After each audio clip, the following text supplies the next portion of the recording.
This is the recipe for Ven Pongal or white pongal. Take 1 cup of rice and 1/4 cup of moong dal. Wash it well and add about 5 to 6 cups of water.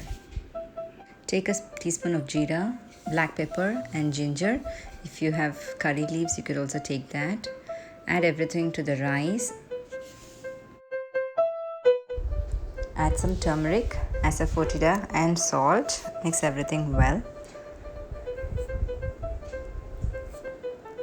And then you can pressure cook this for 6 to 8 whistles in medium-high flame. While that's cooking, you can take another pan, get some ghee and fry the cashews with the jeera powder and pepper powder. And once the rice is done, you can add this ghee mixture to the rice and mix everything and smash it nicely. You can add some water if you want. You can see here the rice is seen separately, so you have to smash it well. So if you let it go for 1 or 2 more whistles, it'll be nice and well smashed by the time you take it out. Top up with some more ghee and it can be served hot with sambar and chutney.